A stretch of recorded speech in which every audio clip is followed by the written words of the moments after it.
Ato namang nahibaw-an igsuon nga mahitungod nga gibasa natong writings Mrs. White niagi, gibasa usab nato ang stand sa gitawag nato og Ellen G. White State.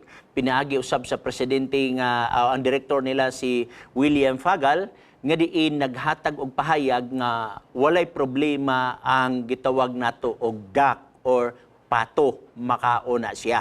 Wala na siya gi-condemn sa Bible. So kuway sa mga wali, sa ubang mga laiko, labi na nakadumko og naay mga gastan-ana nga laiko dinhi sa Bukidnon, no? So diretso na lang ko dinhi sa balot, no? Now, ang balot igsoon tinuod nga gikan na sa bibi, no, nga mausab nga kaliwat sa pato unya wala na matay problema sa pato kay ang stand sa Seventh-day Adventist makaon man na siya, no? Pinaagi usab sa stand sa General Conference ug pinaagi usab sa balaan nga kasulatan. Now, dirita sa balot, ang ilang problema igsuon mauni kay basi kuno ang dugo na adi sa sulod ug ang dugo dili pa kaon so silbi na luok. Now, kung kinsay nakabaton og kapi sa mispa kaniadto sa panahon usab sa pagkapresidente ni Elder Diaz, si Wajinayaki ang usa sa professor sa Mountain View College, usa ka scientist igsuon, nakahimo og artikulo sa mispa kanhi mahitungod sa balot. Og ang iya nga finding sa balot dili kuno ma-charge nga naluok o adunay dugo nga nakastak dito sa sulod. Kay matud pa niya, based sa iyang pagtuon, mga 28 days ay mahats ang maong itlog sa gitawag nato og pato.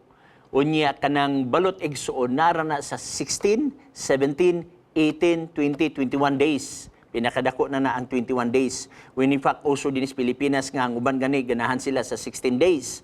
Unya, ang paghats kuno sa 28 days igsuon, ay na mag-function ang gitawag na to og circulatory system sa mao nga itlog, pagbabuak.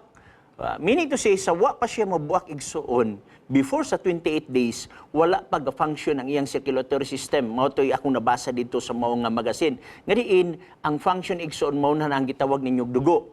Now, kung pananglitan mo ingon tang pastor na may murag pula-pula diha nga mao na matingali ng dugo, okay? So granted nga mao na ang dugo igsuon. Sugin lang ko kamo. Pagkuha ko numog usa ka kilo nga karne nga baka, okay? Og itsa ka itlog nga balot.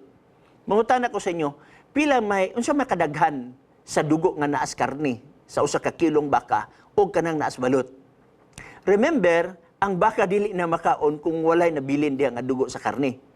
Pero still, sa balaang kasulatan, ang mga pare kanhi igsuon, kung maghalad sila, part sa ilang gihalad ng gisugba kaunon sa pare. Remember, nabi agyapoy dugo des karne. Now karon, sa balaang kasulatan igsuon, imon tan-aon, si for example, dinhi sa Henesis kapitulo 18. Dinhi sa Henesis 18 igsuon, imo makaplagan dinhi nga adunay bisita si Abraham.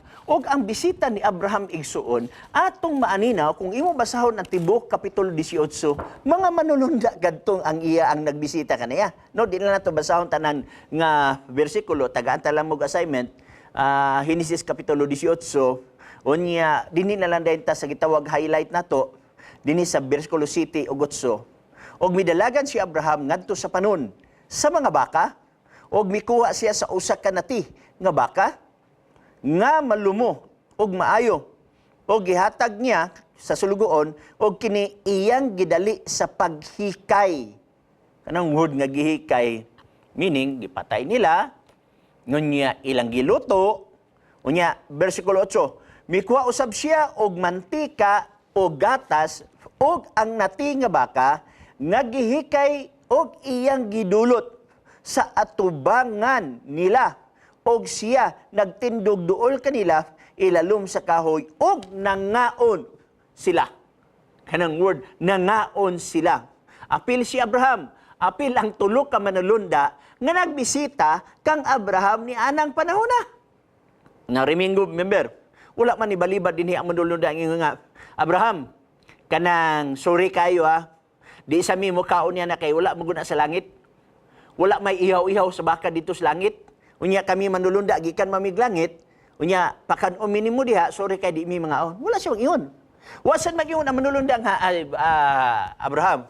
Sorry kayo Kay inig-ihaw sa baka, tinuod nga mutulo ang dugo, muawas ang dugo, mahulog ang dugo sa yuta, pero musugot kag madili Abraham, diha sa unod sa karni, naagihapon na mabilin diha nga dugo, sorry kayo nga di mi makaon. Mabita akong gingon sa inyo mga pinangga, i-squeeze ko no pag-ayo ang usa ka kilo. Sa unsa nga pamaagi, na may tagdangang kahimanan. Okay? Kay kanang baka kung walay dugo, dili mo na pula tanawon. Kay nakapula diha, mao man ang gitawag na tugdugo. So imo makita igsoon, kung ibig sabihin i-squeeze, asa may daghan nga nabilin nga dugo nga naa sulod sa unod sa baka. Ang naa sa baka nga usa ka kilo o kanang naa sa balot. Ang balot siya bisaw niyong pugo, dili ka patulo sa dugo diha. Why dugo nga motulo diha?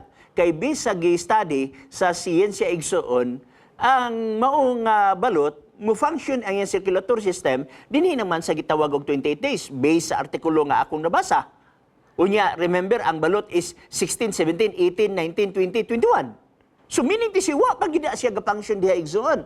So wala kay nakita nga dugo. Ang imo nakita nga pula-pula diha igsoon, bisag ato na i-grant nga dugo na siya, dili pagyapon na siya kabuntog sa dugo sa gitawag nato usa ka kilo nga baka nga naa diha sa unod. Kay dili biya tanan dugo mo gawas gikan sa unod sa baka. Tanawar go ng baka igsoon. Samad-samari ang baka, no? Sa pagpatay sa baka, yes, niula ang dugo, pero nabigin mabiling dugo diha sulod sa unod. Na kumingon ta nga naidugo diha sa balot, nganong mga man mo baka? Ngano mo kaon man ta og kanding nga na may nabilin gyapon nga dugo sulod diha sa unod.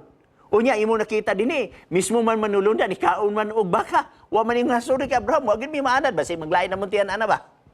Nganong mi kaon na manulunda igsuon to prove nga walay problema diha sa baka. Walay labot sa kaluwasan na. Okay, mismo pa magani isda. Remember, alang sa mga Adventista, nabitay konsepto nato nga atong gibatnan sa health reform ang sinugba. Kanang giingon bitaw sa uban diha nga inigsugba sa isda, inigtulo sa mao nga tubig, mubalik ang tulo sa tubig sa iyang gikan sa iyang lawas, mahulog dinhi sa baga ug ang baga moasop paingon dito sa lawas. Uminin to si benzopyrin. Unya ang benzopyrin usa na sa gitawag nato nga agent sa gitawag nato og carcinogen kanang sa gitawag nato cancer agent o uban pa diha nga gisgutan diha sa mga artikulo nga imong babasa. Pero dili mangguna siya ang pagka-dili mo kaon diha na sa health reason pero sa kaluwasan walay labot sa kaluwasan. Tagdi ninyo si Ginoong Hesus atong basahon. Lucas kapitulo 24. Okay? Now, dinhi baya igsuon. Mao gyapon ni ang isda. Nagyapon na bibili nga dugo diha sa unod. Okay? Sa reta sa 24 gitawag nato og Lucas 24 bersikulo 41-42. Og samtang sa ilang kalipay sila wala pa mutuon niini og nang hibulong siya mingingon kanila duna ba kamoy makaon dinhi og siya ilang gihatagan og isda nga sinugba og kini gidawat ni Hesus og iyang gikaon sa ilang atubangan. Nga kita nimo diha. Kaya naman ko'y nag-comment dito sa Facebook na nako na siya nailhan nga pastor dili sa Seventh-day Adventist pastor sa laing denomination. Unya nagkaon ko balot na high blood ko no. Wala mo kay problema, that's your own observation og posible sa na siya mahitabo na siya. Pero dili tanan nato diha i-credit igsoon kay nagkaon og durian na high blood unya gipasanginlan ng durian nga base sa study wa may kalabutan ng durian nakabikil lang to kay muinit maimong lawas pero nanay something daan sulod siyang lawas. Wang naunsa na siya sa iyang lifestyle kaniadto, di na to ipasangil sa itlog. Dugay naman kinaunay nag-itlog sa mga tao. In fact, adun ni sitwasyon dia sa writings ni Ellen White sa Council Diets and Foods sa panahon ni Dr. Kress, nga diin si Dr. Kress nakabasa pag-ayo sa sinutan sa Council Diets and Foods. Unya gibiyaan niyang itlog, unsa diyang hapit na siya mamatay, nakitaan siya ni Ellen White, gitambagan siya, pakaunon siya balik og itlog. So, ingani magudigson tanang butang nga imong palabian makadaot. Okay? Nay forbidden foods gisgutan sa Leviticus 11. Naasay gitawag nato og gitugot nga pagkaon. Pero sa mga gitugot nga pagkaon, nagyapoy gitawag temperance igsoon. Ayaw pagpalabi pagkaon ni anang mga lugar nga gitugot. For example, asin. Ayaw pagpalabi og kaon sa asin. Kabalon taon sa epekto. Sugar, ayaw pagpalabi pagkaon sa sugar. Itlog, ayaw pagpalabig kaon sa itlog. Mga karne, ayaw palabi kaon. Kanang gitawag na itong indulgence ba? Nga context. Mao madiha kung imong basahon sa mga writings Mrs. White, diha mga context nga pamadlong si Ellen White. no? Usahay ang uban idalo naman ginos context sa fanaticism, sa extremism nga mukaong ka ng mga ulo di na hinong ka maluwas. Ayaw na kay wala na sa Bible. Remember, Bible may basihanan na. Bible may basihanan. Dili ang atong kaugalingon nga pagsabot. Na balik sa balot, imo makita mas daghan ang dugo na sulod sa karne kaysa itlog. Kung di ka mukaon og balot, ay nalasag ka og karne. Kaya nga manhaamay nga bili di nga ginagmay nga mga dugo. Ug mas daghan pa kay naa sa sulod sa balot. Now, atong makitaan, atong namtong gibasa, balikong ko pagbasa gikan sa Ellen G. White State. Inyo ning mabasa sa ato nga website sa Ellen G. White State sa www.ellenwhite.org/content/file/question regarding eating duck unya number document. Okay? So imo makit-an diha igsoon ang mao nga punto. Unya akong basahon ang mga part dire ingon ang Ellen G. White State. Thank you for contacting Ellen G. White State. I didn't find any more about this question than you did in the writings of Ellen White. Dido seems to have eaten the duck or ducks that Willie shot when they were low on provisions. Kaon sila. Ilang Mrs. White. Hasta si nagpusil sa mao nga duck or pato si Willie White. Mabasa na igsoon sa manuscript 11 niadtong 1873. Remember, kano sa gihatag ang Health Reform Vision 1863. 10 years after, may kaon sila og pato. Okay? 10 years after, gikan sa pagkakita nila sa Health Reform Vision dito sa Michigan. Nangaon sila after 10 years. Unsay buot pasabot si Ellen White nag-backslide gikan sa pagka-vegetarian, lahi magong sinabtan sa uban sa pagtuon sa Biblia.